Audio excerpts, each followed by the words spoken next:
You're not always going to have amazing ideas because you can't. I maybe have one amazing idea per week at this point. I write every day. I read every day. I maybe have one really good idea a week, but I need to keep creating, and I'm trying to be consistent and put things out that people find value in. And so if you can repurpose old things, if you can take a slightly different angle on old things that you created and use that to drive value for people and keep the engine going and keep your kind of consistency within the algorithm rolling, it's super powerful.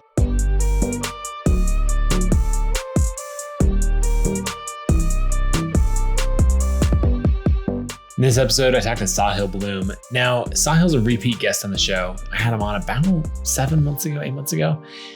He has doubled his audience from already a large number since then.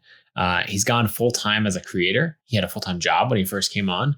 And we just talk about a lot of different things. I've probably learned more from Sahil the last 3 months, last 6 months, maybe than any other person. And so it's really fun to have him back on. We get to riff on Twitter growth, monetization, growing a podcast, newsletters.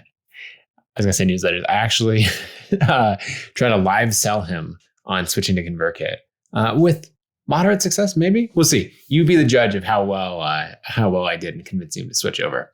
I guess we'll all find out if he switches or not.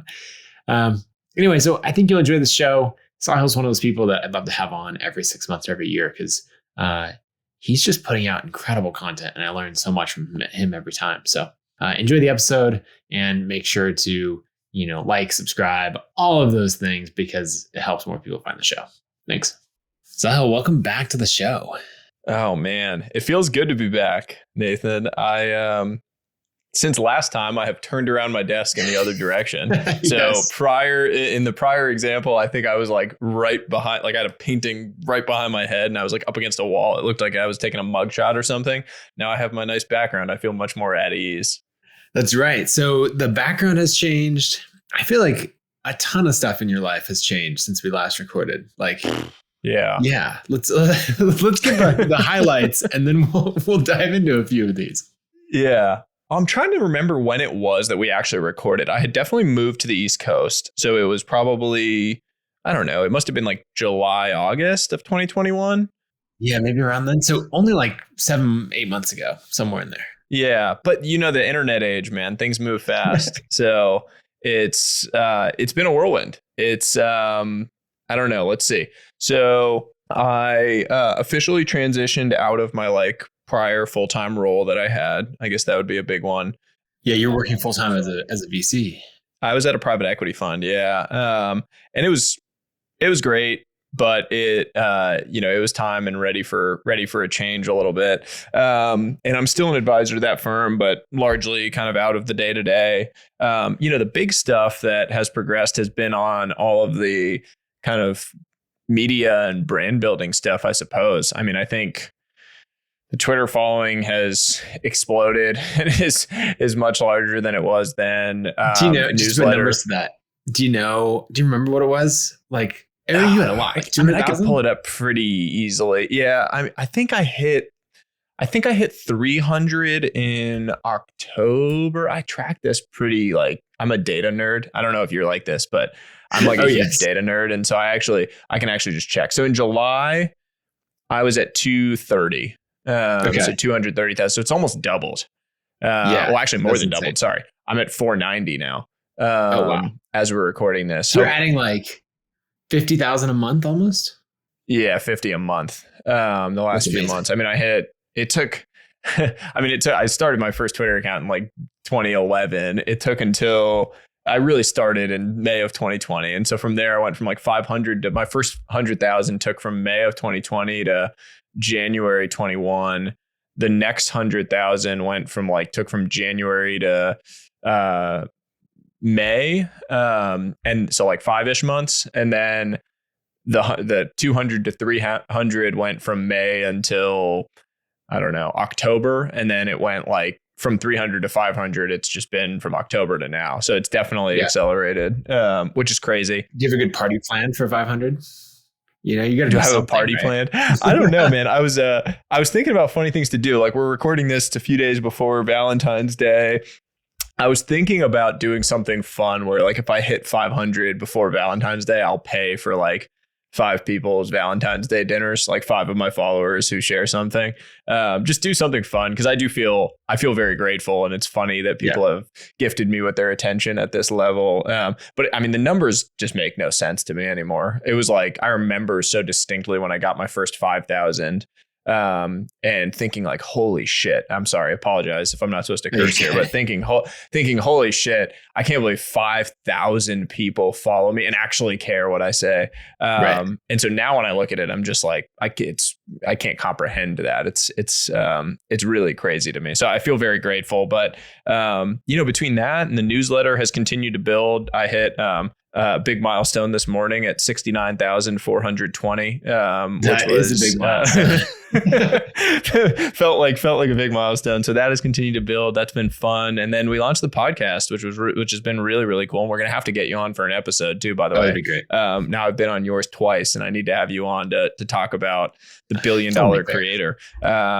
So a lot of fun stuff. And I have an announcement that I will soon be making on the investing front of something that I'm working on there as well. So man, just a lot of cool things, and I feel very, very grateful. And a new baby coming. That's probably the biggest. Although I think I'm gonna get smoked for having that not be one of the things. By the way, if my wife listens to this, I'm gonna get killed. I feel like that was probably already. No, it wasn't. It definitely wasn't. It definitely wasn't, because I didn't find it. I found out on September 11th. Which I remember very distinctly, obviously. Yep. So I haven't. Yes. So that's the big news. I have my baby boy due in May. Yeah. Oh, that's exciting. Yeah. So a lot has changed. There's so much stuff that I want to dive into, but one fun thing with having a podcast is that you get to bring people in to have checkpoints in the story. And people talk about who has really high trajectory, and your trajectory just as a creator is insane. And so I love having you back on to talk through this. And there's all kinds of stuff, right? You and I are texting about random things happening in the market or what's working for Twitter growth. And so it's all right, we just got to make this happen on an episode. So everyone else can tune in. Yeah. And hopefully people can learn things from it that, that I haven't written about or talked about, and that you haven't. You're one of my favorite follows on Twitter now, because I feel like I'm learning so much about the broader creator landscape, and also tips, tricks, real things that are happening alongside all of the stuff you share about just building in public and bootstrapping businesses. And so I enjoy it too, because I feel like it helps me clarify my own thinking about a bunch of these growth principles. Yeah, that's good. What are some of the things that, as you look back on the last 8 months or so since we last recorded, what are some of the habits, right? Or the systems where you're like, oh, this is where it really started to pay off because, this took off, or I showed up consistently in this way, any of that? Yeah, I started taking 2 things very seriously. And it's really been over the last 6 months when my kind of time was unlocked a little bit from transitioning out of my prior job. And the 2 things for me were, one, a daily consumption, and I'm trying to think what the right word is to say around it. A daily consumption habit that was tied to note taking alongside it, like a slow, methodical consumption habit daily. And I'll explain both of these. And then the second one is a daily writing habit. So on the first one, I started basically thinking about consumption that I was doing, content consumption that I was doing, as a content engine, as something that was fueling my creation process. And I had always done that in a much looser sense. And I've developed now frameworks and a really tight process around it that allows me to, in a deliberate and really repeatable fashion, find, source, and distill novel insights from things I'm creating that become the content that I'm then producing. And what I mean by that is I literally just now have a process. I read for an hour a day. That's kind of full stop for me. Every single morning I'll read for an hour. It's the first thing I do. And I read different things, but newsletters, articles, newspaper pieces, podcasts that I might listen to, different things like that every single morning. And now I have a system, and I use Notion, but I'm starting to look at potentially using Obsidian or other things where I'm actually able to kind of pull, as I'm doing that reading, slow down and pull out the things that kind of sparked my interest, the little novel insights, the points that made me go, or wow, whatever it was, that those then become the seeds of the things that I'm writing about. And so I've developed now a system around that. And then the other piece to that, which is the second thing I mentioned, is a daily writing habit. And I actually learned this from you, which was you just need to create more and have that spark. And so I just have a time blocked every day when I just write. And I don't force myself to write about a specific thing. I don't have in mind before I go into it actually what I'm going to be writing about. I just look at my Notion board of all the things that I was reading, consuming that sparked my interest, the little novel insights, and find what grabs me on that day. And sometimes it grabs me so much that I end up producing and completing a piece that I'm putting out. Sometimes it's just, I kind of wrote somewhat aimlessly for 30 or 45 minutes. But the daily act and the daily habit I've developed around it has been a massive, massive game changer for me. Yeah, I love that. What's an example of a piece of content maybe that's gone from, the spark or the input or a couple of those things that have come together all the way through to, a finished piece, either a Twitter thread or a newsletter article or something else? Yeah. I would say like recently in the fall, I had a couple pieces I did around like Evergrande, the Chinese property developer that collapsed, the supply chain crisis, the Chinese energy crisis. And all of those were examples of things where I was reading, my daily kind of reading around the economy or geopolitics or whatever it was. And these common themes kept coming up. And so I was reading it with that in mind, thinking like, what is the novel insight that I can bring to this discussion that makes it more interesting, that makes it more real? And so I was kind of like over a period of a week or maybe even 2 weeks in certain cases, pulling out little insights from things I read and logging it into my Notion board. And then I eventually had enough where I sat down and said like, okay, I have enough and I have an angle on this that's different that people haven't been writing about. And like in the Evergrande case, that was the psychological side to one of these collapses. Everyone talked about the technical side and having too much debt and how they were over levered, but no one was really talking about the psychological perspective on it. And so I like taking that angle. Finance and psychology, I find like the intersection very interesting. And so that was how it kind of progressed from being these insights that I was pulling out from the reading to, okay, I've written a little bit about different pieces of this. Let me pull something together that finds a real story and narrative arc that I can then go create and put out for people. Yeah, I like that. And I mean, all that content did super well because it was very, very timely. How much of that is a factor? Like, obviously, the things you're consuming are often timely. And then if you're writing about it, but then like when you write about Evergrande, right, everyone's talking about it right in that moment. And so I'm watching your Twitter thread take off in a crazy way, or supply chain. How much you try to like engineer that? Yeah. So I would say I generally try to bucket content into 2 buckets. It's either timely or it's evergreen. And I think about that when I'm thinking about what I write about. If there's something that is very time sensitive, like the Evergrande one, it was hitting a peak when I posted. Yep. And so I captured the news cycle. It was like right into the news cycle. And my thing was like the first search on Google, if you had searched Evergrande the day when it was out, my thread popped up on Google, which is nuts to me on the first page. So it was like really getting a ton of views. Many billion-dollar international firm. And you're like, my thread. insane. The reach of these things. But like, it was because I stuck it straight into this, like the center of this news cycle. And so I will always like if there is something that's timely and you need to hit it, I will make sure that gets there because the thread on an evergreen principle around growth or around procrastination, like a recent one I wrote, that can be released anytime. Like procrastination's not going away, unfortunately, or like, whatever people's desire to grow or make better decisions, cognitive biases, logical fallacies, other things I write about, those never really go out of style and they're going to exist. The way I've actually separated it is I tend to do the evergreen stuff on a Saturday, like on the weekend, and more timely stuff falls during the week. And the reason I originally did that was because people are typically tracking news cycle stuff during the week. And the weekend is when they're like reset. You're kind of ready to like maybe read something that you feel like is improving you, that you can grow around, and you have more headspace to actually think about it and do it. Yeah. Okay. So I want to ask about that because I text you all the time with like Twitter questions or like, here's the thread I'm going to put out. Like, what should the hook be? And you're like, no, not like that, like this, which I appreciate. And it's paid off in my Twitter growth, right? You're crushing it. I think I've added, 20,000 followers since the last time we recorded this episode, which, on a percentage basis is pretty good. You talk about like you specifically like to post threads on like Saturday or Sunday morning. Why why the difference between the weekend and the weekday? What are you seeing in the data?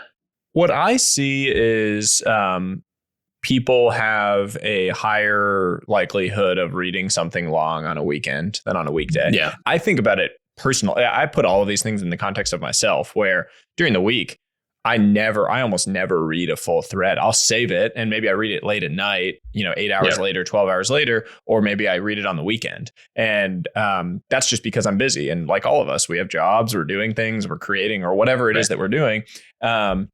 And so I think unless it is highly topical and related to something that the person is trying to learn right then because it's relevant, it's actually hard to get someone to read something longer form during the week. And I think what happens, Twitter's algorithm based. And so if a lot of people do that, if they send it to themselves to read later, they bookmark it or whatever, that doesn't help with the virality of that thread or the ability for it to catch on and be shown to a lot of people.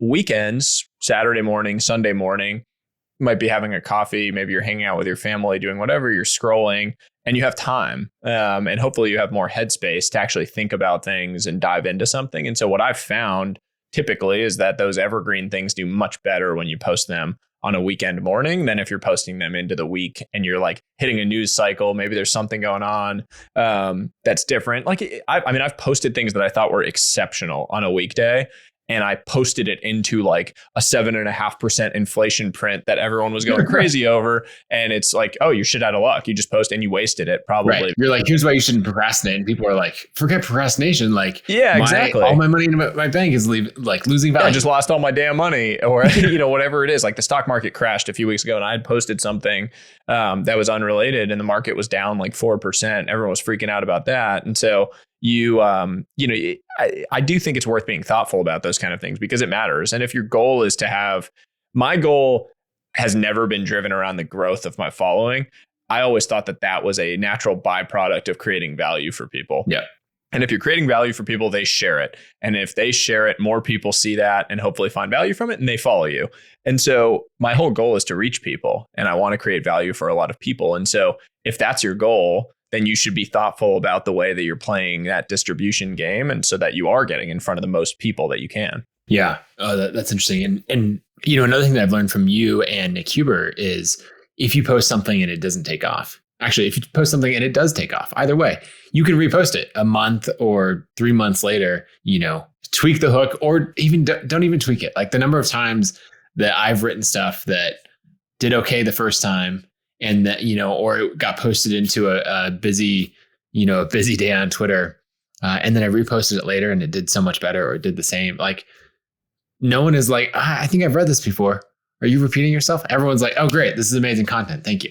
It's funny that you mentioned Nick because I learned that from Nick. Nick has posted that Donald Trump tax loophole thread 8 times, maybe. I mean, honestly, seriously, I think every 2 months. And every time it does several thousand likes and probably gets him 1,000 followers. I think I've read it 3 times. Yeah, because it's interesting and evergreen and it's like got interesting real estate insights. And I've read it several times for sure. And I still don't know that I fully comprehend all this stuff, but I read it. And he was the one that told me that. And so then I started trying it out and I changed it up somewhat, or I'll update the hook. Or for me, my writing has just gotten so much better. And so I'll take something that I wrote 6 months ago and I'll look at it and be like, holy hell, man, I was a bad writer. This wasn't tight. And I'll tighten things up and make it better.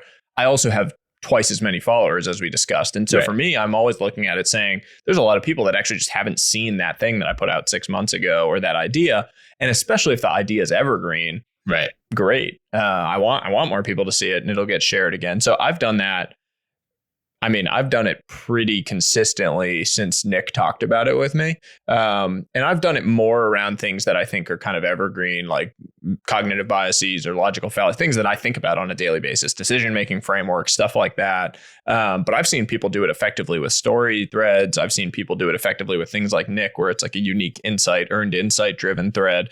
But it all goes into that same principle of like, create once, sell 10 times. Yeah. I mean, I'm doing it now much more effectively with LinkedIn, where I'm kind of taking content that I know hit on Twitter and sharing it to LinkedIn. And my LinkedIn audience has 5x'd in the last couple of months as a result of that. And so it's I think it's just like a core principle to being a creator is you need to get the max leverage on the content you produce. And you're not always going to have amazing ideas because you can't. I maybe have one amazing idea per week at this point. I write every day. I read every day. I maybe have one really good idea a week, but I need to keep creating, and I'm trying to be consistent and put things out that people find value in. And so if you can repurpose old things, if you can take a slightly different angle on old things that you created and use that to drive value for people and keep the engine going and keep your kind of consistency within the algorithm rolling, it's super powerful. Yeah. I mean, a lot of the threads and content that I've put out over the last, 3 months or so that I've been actively working on Twitter is stuff that I wrote years ago on my blog. And I literally just scrolled through my archives and went like, oh, that would make a good thread. And then it's pretty easy to write because you already wrote it before. So you're just writing it for a new format. Now I think about that's one of the, by the way, like for newsletter writers, sorry to interrupt you, that for newsletter writers or for people that have written blogs in the past, that's one of the biggest unlocks for Twitter growth that you could possibly find is go through your old archives. And I think everyone should do this. If you've been writing, even if you haven't written it publicly and you've just written it, but if you've written publicly, you know which ones hit, you know which ones got a good response, got likes on Medium or on your newsletter, wherever it was, got views, open rates good. And so it's de-risked because you already know that people like it and that the topic resonates. And it's very easy to take a newsletter and convert it into a shorter form, cut out unnecessary words, distill it down, put a really good punchy hook on it that grabs people. That's like your landing page, can convert people through, and have it really accelerate, take the distribution seriously around it. I think I've advised a bunch of people to do that as they've started on their Twitter journey, especially to like get through that cold start problem where you don't know what to write about and you're trying to get the engine rolling. It's just a massive, massive advantage if you have that out there. Well, there's also this point, and I didn't realize this until watching you and Nick and David Perel and others do it. But there's a point where you get to a certain number of hits that you've written, right? Like my example of this would be my thread on company culture for remote teams. Right. I've posted that twice or 3 times. I can't remember. But each time I know it's good for 700 to 1,000 retweets because it is topical. Everyone cares about it. It's a great thread. Each time I write it, I like add a couple more, refine it. But there's this point that I realized of like, wait, I'm going to get to where I have, say, 10 to 12 good threads that I know are like fire. They're going to kill it every time. And if I post those every 6 months, every 3 months, then like actually most of my work on it's a little bit boring, right? But I've got once a week covered forever and I'm not really even doing that much work. Yeah. I mean, it's a brilliant way to think about it, honestly. And it is again, back to the principle of leverage, right? Because you are building a business. That is your full-time job, is building what is, going, in my opinion, going to become $1 billion business, and that is your primary focus. Creation is alongside that. And I think a massive lever for you to continue to drive growth because you're going to create a bunch of eyes with it. But you need to figure out how to get leverage on your time around these things and how to get leverage on your resources and your energy. And that's a great way to do it. I mean, you can take that and you can repurpose things and you can, to your point earlier, you're not posting the exact same thing every time. You're repurposing it or you're adding ideas to it. The company culture one is amazing too. You didn't say this as a thing for why it takes off, but it's authentic because you've done that. You've built a remote first company culture. You're focused on asynchronous work. Like those are all real things to you that you've actually lived by, and they're earned insights, which I think on Twitter, earned insights is the most powerful thing. You've seen this rise of the people that have built a big following by just like, and it's become a little bit of a meme, but people are, just kind of regurgitating things that they haven't actually, they're not earned insights, and they've grown big followings on the back of it, which kudos to them for like figuring out something that works in the system. And I never will hate on that. I think it's great. Creators find a way to, if you can find a way to win like that, great. But I actually think the most durable growth and the most valuable growth is growth that's driven off of your thoughts and real earned insight driven thoughts. And so for you doing that and delivering insights from the journey of building Convertkit to what, like an 100 million revenue, you've done 100 million of revenue or close to it, is amazing. That's so cool that you're sharing that in public. Yeah. Well, and I think just like pulling from those stories or what your unique angle is or any of that, like the more for any creator that they can put their story into something. Someone was talking about Like, oh, actually, this was a conversation we were having internally at Conversionkit of like, what types of creators do we serve? And someone's like, well, educators. And I was like, okay, everyone is either an educator or a storyteller. Like these are giant wide buckets, you know. You either teach or you tell stories. And really the best, you educate or entertain. And one common way of entertaining is telling stories. Yeah. But really the best creators are the ones who do both combined. Like here's this broad principle that you want to understand. Here's how I came to the insight, you know, and then here's 2 to 3 examples of whether it's studies or, other people who represent that. And like, as you weave those together, then that's the kind of content that people love and want to follow. Yeah, I completely agree. I mean, I couldn't agree anymore about it. The other thing that I've just as like a trick that I think people should do more, which I do, is I'll put out a thread that has, 20 ideas in it. Mental models, frameworks, razors, growth principles, life principles, whatever it is. I will then go look, that I know that will perform well. That does great for me, that type of content. So I'm highly confident that a lot of people will see it. I'll then go look and evaluate on an individual basis how each idea performed relative to the others. And the ones that perform the best, I know that is going to be a stellar individual topic for me to write about because holy shit, it, rose above the other 19 that were sitting there. And so now all of a sudden I have just this massive repository of ideas that have come out of this stuff that I know are de-risked as content because they already captured people's attention and they worked. And then I can take that one idea and drop it into LinkedIn, or I can take that and blow it out into a newsletter. I can talk about it on a podcast or do a video on it. And so I just think, I think all of this is about like leverage, and it's about compounding your actions around it. And as you continue to scale, finding ways to take one piece, get leverage on it so that it expands, use that as a base to then have something compound on top of that and continue to build. I mean, it's just this massive power law effect that I'm seeing now in my own growth across platforms, if I were to look at it, because I'm just now starting to feel the benefit of it, which is crazy because I've been at this for a while now, but it's really cool once you finally start to see that flywheel start to really spin quickly. Yeah, for sure. Okay. So I want to talk about some of these other platforms. People say growing on Twitter is hard. I think growing a podcast is insanely hard. So I guess 2 things.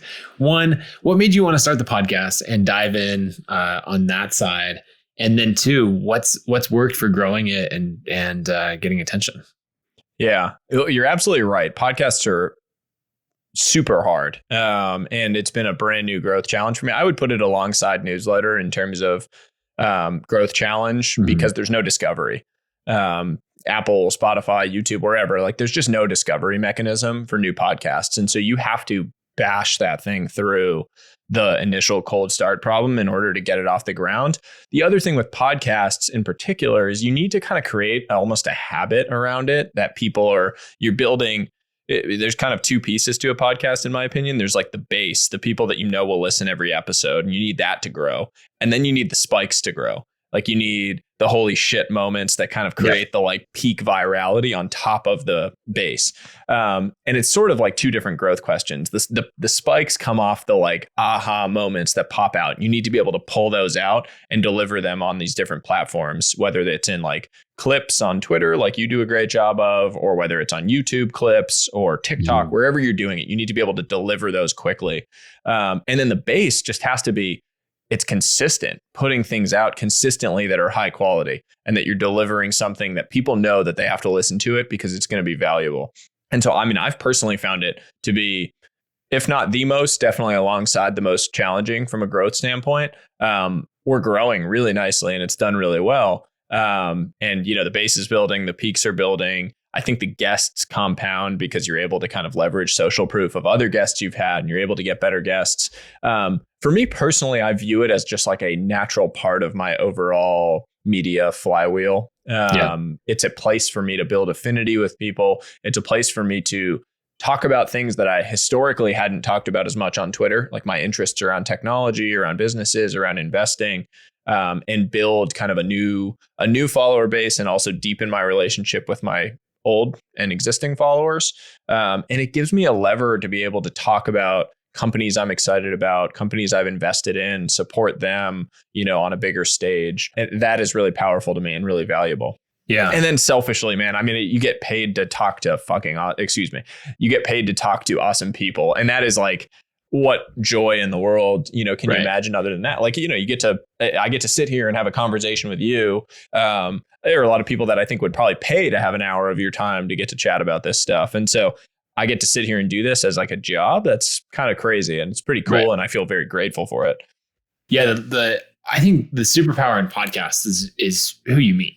Like you and I know each other first from Twitter a bit, but then largely from the podcast. Right. And like, having a great conversation, hitting it off, and then just like texting every week or every other week for the last year. Your trajectory is interesting to me, at least in like my view, right? Because I was outside, I didn't do any creation before COVID, and that's not true. I had this newsletter I used to send out to like a few hundred people of like things I was reading every month. I think I used MailChimp for it, if I'm remembering correctly, and I would send it out once a month. But so I did technically do some creator work, I suppose, but basically after COVID. And I remember I taught that course with Julian on audience building the first time we did it, which was, it was like June of 2021. We taught it. And during it, we talked about newsletters, and I had just started my Substack. And when people asked why Substack in the chat, I just kept seeing like ConvertKit this, ConvertKit that. You should check out ConvertKit, like Nathan Barry, whatever. And I was like, who is this guy? And then we were DMing, I think, and you had asked me to come on the show. And I was like, oh, it's funny because I've literally just heard about you from like 100 people in our damn course that mentioned ConvertKit, and I want to know what's up too. And that was like the first time I saw you. And then I, started to learn more about your business and what you were building alongside the conversation we had. But it's cool for me just as like an outside observer to this world to see someone building a company in the space, but also doing it alongside their own creator journey where like the two are kind of intertwined. Yeah. I mean, that's definitely been, I guess my personal brand along the way of like building in public and, like those being so intertwined.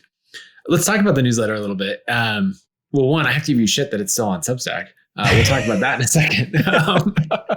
But I was waiting for that. So you started the newsletter it's not that old, right? We're talking 9 months old kind of thing. I started the newsletter. Let me pull it up. Actually, I started the newsletter on May.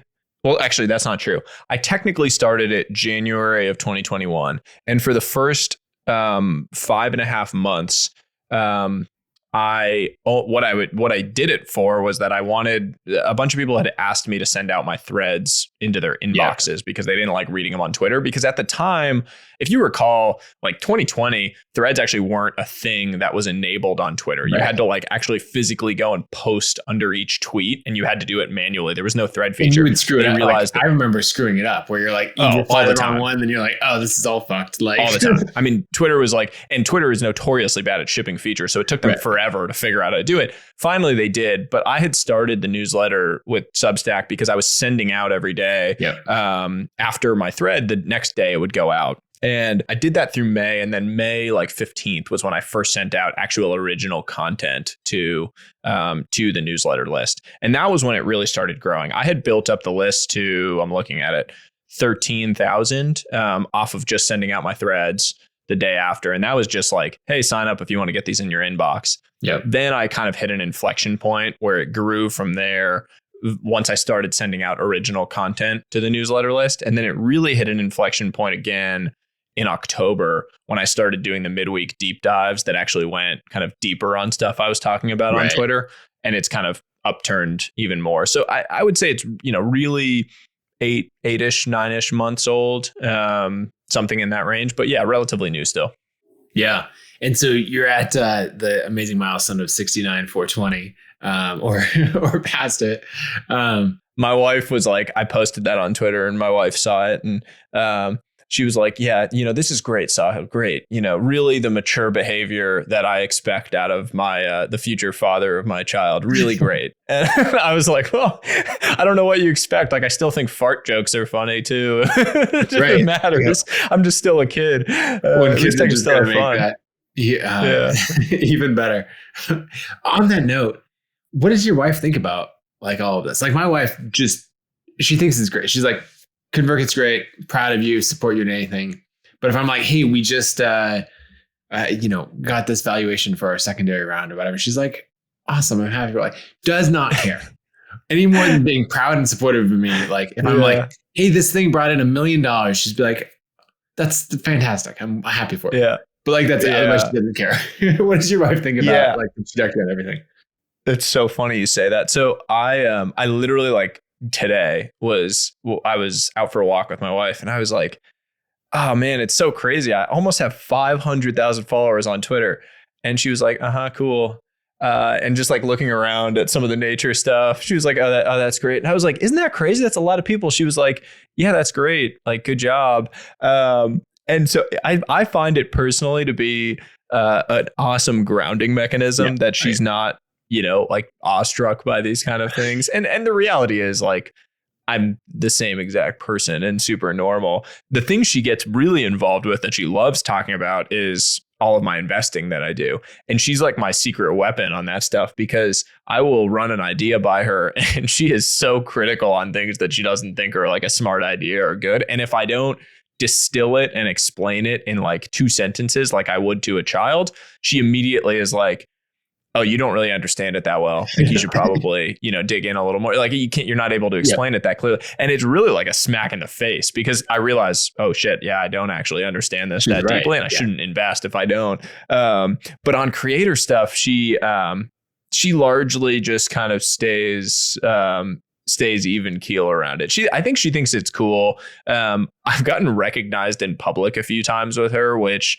I can't tell whether she thinks it's like really funny and makes fun of me about it or if it like makes her uncomfortable. But that would be like, I don't know, maybe that'll start to hit an inflection point this summer, just given the scale of it. It's like numbers wise likely to happen. So we'll see. Yeah. It's also different platforms are different for that, right? Like I remember for our conference, Craft and Commerce, we've had a bunch of different influential people out. But the difference, right? Like we had Mark Manson speak one year, right? Mm-hmm. He wrote The Subtle Art of Not Giving a Fuck. I don't know, like 5 million, 10 million copies. It's like something just insane on number of copies sold. And people recognized him. But like as an author, people don't know his face. Like it's like James Clear. I don't know that a lot of people would recognize James Clear necessarily, even though it's like one of the most popular books of all time. Right. Yeah, for sure. And but then having Casey Neistat come speak, like he doesn't make it out of the Boise airport, like which is a small airport before he's mobbed, And so it's just I do think the video, you're absolutely right. The video is a different layer to it. Now that I'm doing more video stuff, I also share, more than most people, I share more pictures on Twitter of like myself, things I'm doing, whatever. Part of it's just vanity and like I like sharing pictures, and part of it is like an affinity building thing where I think when people see your face, it builds a different layer of affinity. And I want to build a community. That's always been my goal. And that's why I still have my DMs open. That's why I still try to reply to people's tweets and do things like that. And my newsletter, which we're going to talk about more, I know is like, I get, the emails come straight to my inbox from people responding to it, or when people subscribe and I'm working on delivery. And I reply to emails all the time. Yeah. And I spend way too much time doing that relative to the like quote unquote return. And it's because I care about the level of affinity and I care about the community that I'm trying to build around all of this. Yeah, for sure. What are some things as you've been building the newsletter? Obviously I see you at the end of threads. I see you talking each week, about, hey, make sure to subscribe. What's worked for driving subscribers?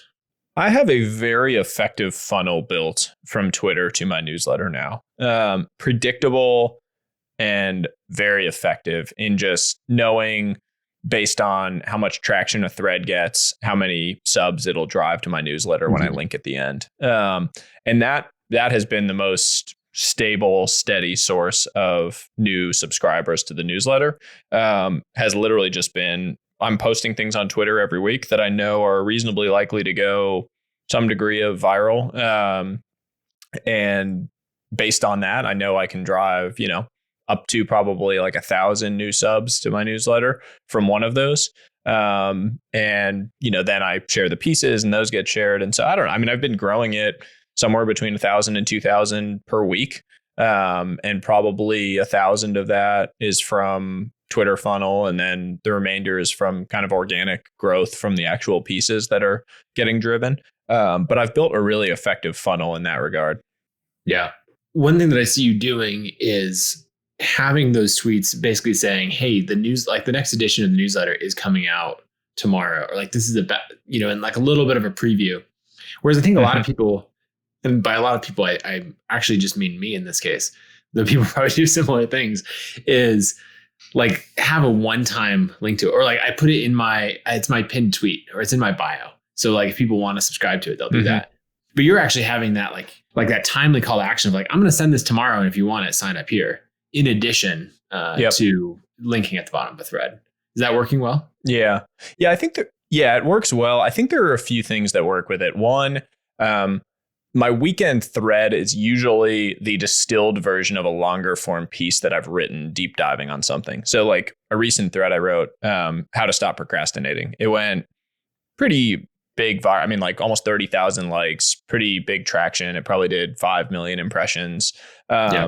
And I have a longer form piece that I've written, basically like a procrastination guide, how like the science behind it, how to stop, different tactics, short-term and long-term projects, like a deeper dive piece. And so at the end of that thread, I will literally say, this was kind of a teaser to what is a longer form piece that will be going out to my newsletter subscribers. You should join. And then I'll normally give a number of people. And the reason I do that is because it creates like a psychological social proof effect that, makes people more likely when they know there's a lot of people that are doing it.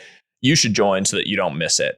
And that tends to be a very effective call to action because they know exactly what they're going to get, which is a deeper dive of something they already read through 20 tweets of. So I know they liked it if they got to the end of it. And now they got to the end and they see like, oh shit, I can actually get a deeper dive version of this that's going to go into more detail and be more valuable for me than what this was.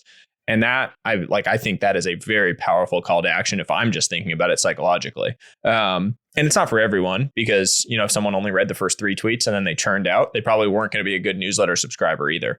Because what you're trying, I think there's growth with newsletters, but ultimately what you want is people that are opening and engaging and clicking, right? And the one thing I'm personally proud of with the newsletter is that my open rates have actually trended up as the thing has scaled.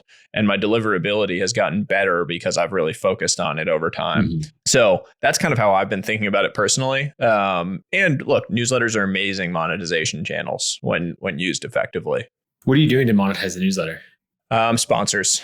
I have a team that kind of sells sponsor slots, and I just have one sponsor per newsletter. I only take on sponsors from companies that I actually believe in. So like if it's a consumer company, it has to be a product that I actually use or have engaged with. And then there's like a lot of B2B companies that will do things that I just believe in the product or the company, or have invested in the company in certain cases. And so they sell slots out. I don't know. Now they're probably sold out through Q2 basically. And I pay them a percentage of what they bring in. Yeah. What do you, everyone's going to be curious about this on, a 70,000 subscriber newsletter. Like how do you price the sponsorships? What does that go for? Do you do bulk deals? Like how's all that work? Yeah, it's variable based on the type of partnership that you're talking about. I would say like average kind of single sponsor slot is like, I don't know, probably in the $3,000 to $4,000 range for like a single spot at the top of one of the newsletters right now. And that's like for current slots that are being kind of pushed out.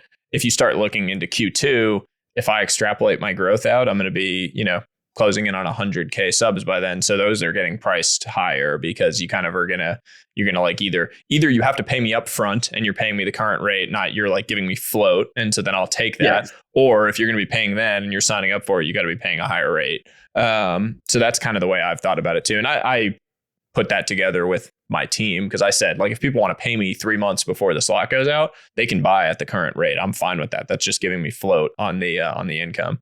Yeah, for sure. Do you do anything when you get that float? You just straight into the market? What are you doing with it? My money stuff. Crypto? That's a good question. So just a DeFi degen over here. I do have some So I invested in this company, Meow, that allows corporates to have like DeFi enabled treasury, so you can do like immediate withdrawals, but have 4% yield. It's not like some crazy shit. But I have part of my S corp, which is all of this media stuff, treasury that sits in that and gets me some yield. And the main reason I do that actually is because it gets me some yield before I have to pay taxes on it. Because this, like you're paying quarterly taxes, which is a big advantage relative to when I was paying taxes in real time as a full-time employee. And so I have 3 months of float basically on the government that I can like take advantage of. And if I'm sitting there with 0%, I'm not taking advantage of it. And this is a good way to get a few points and kind of benefit from the float the government is giving me. And since I am constantly giving the government float on everything else in the world, this feels like a good way to take some on them. Yeah, that's good. Okay, so on the newsletter, someone was telling me, Anne Lore, who writes a fantastic newsletter, she was one of the early guests. Her newsletter, and I'm spacing on it, Antilly Moon is her handle on Twitter, I believe. Mm-hmm. She was saying like, Nathan had me on the podcast and he didn't even once ask me to switch over to ConvertKit, which she did like, I don't know, a month later. But like we have a good relationship, so I can give you shit about this on a on a podcast. What's the thinking on Substack? What like the long-term plan there, and what would it take to get you to come over to ConvertKit? I love it. Podcast as a sales tool. This is great. Put me on the spot. So I started with Substack because I thought, and my view on it at the time, and maybe still, is that it was like a very quick setup and like zero customization basically. And you could have a newsletter spun up in 10 minutes, 5 minutes. And at the time, what I needed was to be able to just like paste my thread into a thing that just would then go out to people's emails. And I really just needed something that gathered emails and then just like sent my threads out. And it was quite good for that. And now it's a very different situation. And so it's funny, like you're catching me at a funny time. You may have seen me tweet about this a few times, but I've had direct conversations with a few of your clients, your bigger clients who are, I consider friends and kind of mentors, James Clear, Shane Parrish, Mario Gabriel at The Generalist, because I'm starting to think about what makes sense for me now that I'm at this scale. Because, my issues with Substack at this scale would be the level of customization, which I previously didn't necessarily want. Now I almost really need, because I'm starting to do more things. I want, much more personal branding. I want to be able to have customizability in how I think about referral loops with the newsletter. I want to be able to think about different journeys that people can go on and get some of my evergreen pieces maybe, and like sign up to get different sorts of information. And Substack just doesn't have that capability set. They've built like a very good, kind of meat and potatoes solution, I think, for people that are just like very quickly wanting to start out. But the more I've researched, what you guys are building, the more I realize there's a whole lot more that I can do with it. And that also comes with, maybe wanting to have a team member that is focused on it and helping me with all of those things. And I'm at the stage now from a monetization standpoint where that really makes sense for me. Actually, I should be investing in that kind of thing so that I can do all these different things because of what we talked about. It's really profitable. And if I can give my subscribers, who I'm so grateful for their attention, a better experience, and an experience that is more immersive and more customized to them, that's insanely valuable to me in the long term. So long way of saying it's something that, you're giving me shit for it, but it's definitely something that I'm thinking about in real time. The other issue, which, I'll just say that I have about the Substack kind of model, is they are so focused on you turning on paid because their entire business model is it's free. And then they make 10% if you go to paid, and off of whatever your subscription revenue is. And so they see my newsletter. I imagine, I actually don't know this for a fact, they must see my newsletter and say like, oh man, if he charged $10 a month and got 5%, 10% conversion, we'd make a lot of money on the newsletter. He would make a lot of money and we would make a lot of money. And so we should just keep. And so I get emails, man, just over and over again being like, hey, have you thought about turning on paid? Have you thought about turning? And every time, like, I have zero desire to do that. I'm never going to turn on paid. Full stop. Like, would I ever do like like what you have, your secret newsletter, like some niche small thing that I do paid, or like a community newsletter paid? Maybe. But that not for my main thing. That is like what I'm sending out, that I'm trying to build, because I want to reach 1 million people. That's what I want to do. I don't care about the $1 million that I could make off of this newsletter if I charge people $10. I want to reach 1 million people. And so I just like that starts to just annoy me, honestly. Like, no, I don't. It hasn't changed. And every time I say, no, I have no intention to do that. And I get it from their perspective, because to a hammer, everything looks like a nail, right? Like that's your business model. You just cost them money right now. I cost them a lot of money. But yeah, well, I make them money in the sense that every time I tweet out my Substack newsletter, they get a branding push, and that's worth money to them, right? They're reaching a ton of people. That's worth something. But like someone like me or someone like Packy, even worse, Packy probably is going to make $2 million off his newsletter this year, $1 million, like a big amount of money, $0 to Substack, because it's all sponsor stuff. I get it. And I understand their business model and why it is the way it is. And they've clearly done well and have, they're sort of a verb, like people, like the Substack, people want to create a Substack. They use that to mean newsletter.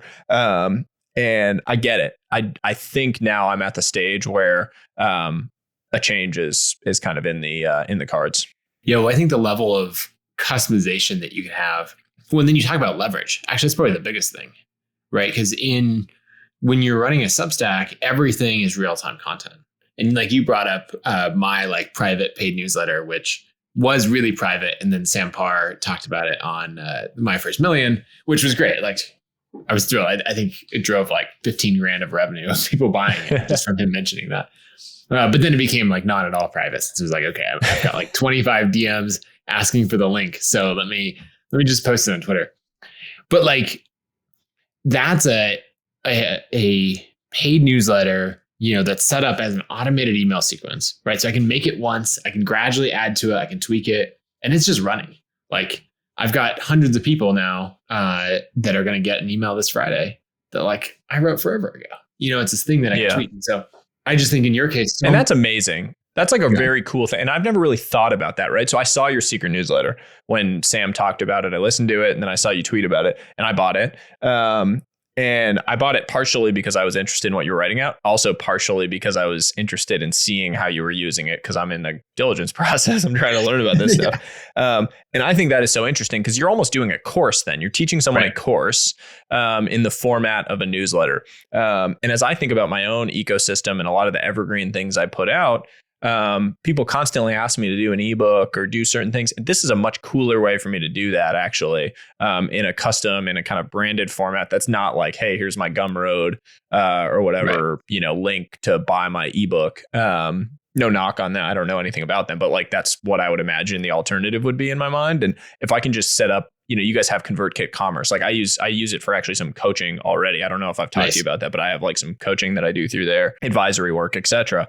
I think it's great. If I can just like integrate directly into that, and I have email and I have, commerce, and it's Stripe enabled and it's super easy, it's straight into my bank account. That's like a pretty cool bespoke thing that just exists entirely ready to set up within that environment. What I think the biggest thing, is the level of customization and then automation, right? Because at any point, so many of these platforms that people are using are built around a certain business model. And with ConvertKit, this is like full sales pitch now, so I'll apologize in advance. But with ConvertKit, it's customizable to any business model, right? The ad business model, it's like, great, full support for that. You could use content snippets that you're reusing in your automations, like, across the board. If you're selling products, we integrate with everyone from Teachable to Shopify to having our own thing. Paid newsletters, that's in there as well. So like the creator gets to choose the business model that works best for them. Rather than on a Substack or a Patreon or one of these other platforms, where it's like, no, this is the business model that we support, like conform to it or find something else. Yeah. Which is it's funny you say it that way. It's like, it's so anti the creator economy, just in the ethos of it, actually, as I think about it. When you say it that way, I'm like, the creator economy is all about, power to the creators and letting them be creative and work on what they work on, and giving them tools that hopefully enable them to work however they want to work. And then you have these platforms that like actually force you into their business model if you want to, conform with it and do it their way. It's challenging. It's like against the ethos of it in some ways. I also just I'm big on trusting smart friends on things. And when I go look at it, newsletters I admire, whether it's James Clear's 321 or Shane Parrish's, Brain Food or Mario at The Generalist. And I'm looking and I'm like, man, that looks really nice. It's a custom template. It, has their branding on it. It just and then I look at mine and I'm like, this looks like, it looks like a kid made it. It looks like, well, first off, it looks like my old website. I'm about to launch a new website, which is going to be dope. And so part of me was also just like, new website, new year, new me, type vibe where I was like, I should really level up my game. The same way when I got my mic set up and I leveled up my game for like doing stuff like this, I just started to feel like, man, I'm being left behind. I need to level up my game if I want to take this seriously. I also have to admit, I am hugely supportive of people that are building businesses and bootstrapping businesses. And so, I mean, I'm a big fan of your Twitter content. I just love the idea also of like supporting other creators that are going out and building. So that's another thing that's just in my mind as I look at this. I don't mean to make this an easy sell for you either, by the way. I need to like think of some tough questions to hit you with to like, will you commit to this or whatever it is? I need to stick a mic in your face at some point. But all of that is definitely weighing on me. Yeah, that's good. Well, we'll talk more of figuring out like the logistics and get you in touch with our migrations team. And, oh man, we're really accelerating this. Well, I don't know. Depending on when this gets released, maybe I'll be on ConvertKit by the time this gets released. If you guys work fast, if not, I expect there will be changes for me personally in the next couple of months. Sounds good. Last thing I want to touch on is just kind of the monetization side of things. Of like, you went from leaving your job where there's like consistent salary, consistent income there. And you've got a bunch of different channels for monetization. And I'm curious where you're driving revenue and what's working. And if there's anything where you're like, this is awesome, but I don't plan to do it again, or, I'm doubling down over here. So broadly speaking, my universe is Twitter, newsletter, podcast. And then those are kind of like creation channels. And then from that, there were like the courses that I did. There's a job board that I have. There was an advisory business that I spun up that's kind of separate, but it's somewhat related. There's a couple of SaaS businesses that I'm excited to talk to you about soon that are still secret, but there will be some cool build in public around some micro SaaS stuff that's happening. And that's kind of, and then I have the fund, and that's like a separate, I think of the fund as like wealth building. It's not really income generating. I actually charge 0 fees on it. But that's, I'm investing in things for the long term. And so that's kind of a big part of my long-term wealth that I think about. The monetization, I think of it like it all kind of is in this like mishmash, right? Like the podcast is sort of a separate company. And so there's sponsors for the podcast and there's revenue that comes off that. And it's great. Twitter and newsletter, I think of as connected.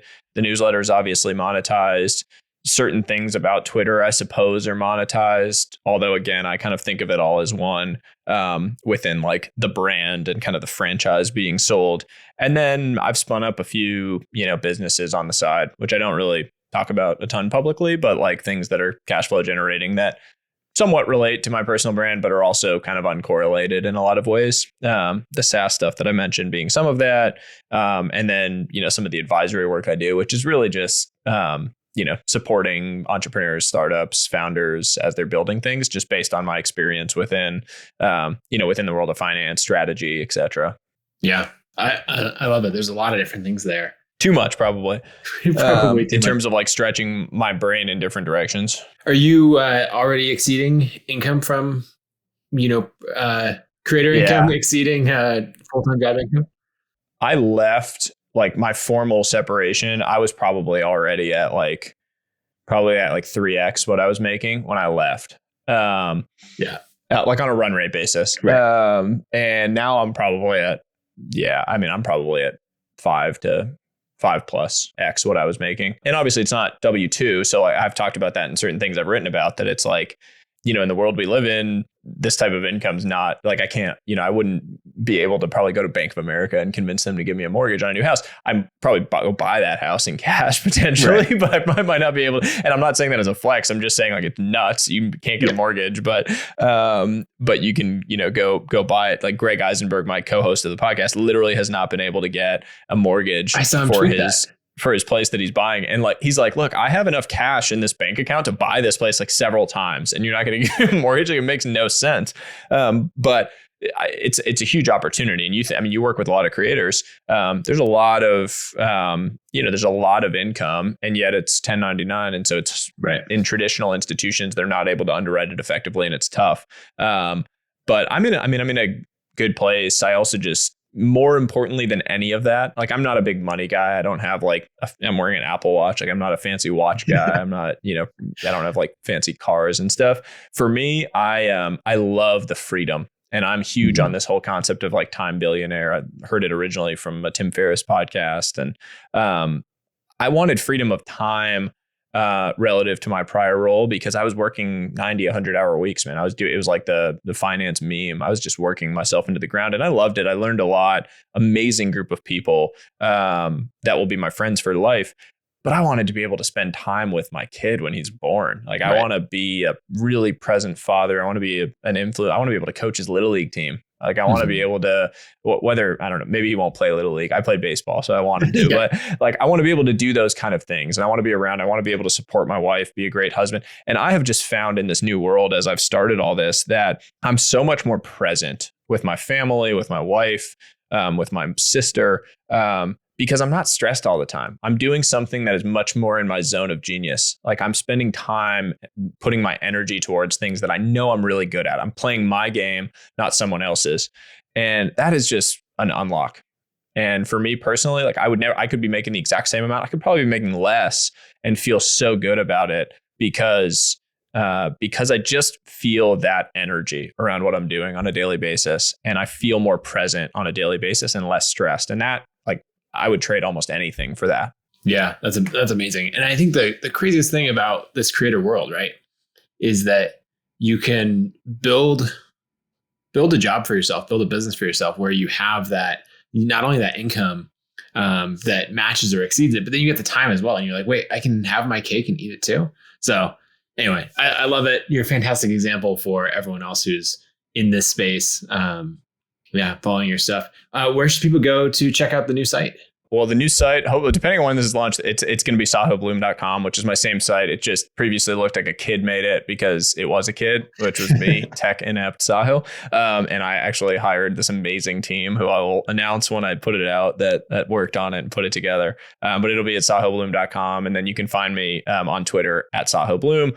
I won't give you my newsletter link because it might be changing. So we can talk about that later, Nathan. Send me a text. But good. No, man, thank you so much for having me. This was a blast. Always a pleasure. Sounds good. We'll talk soon.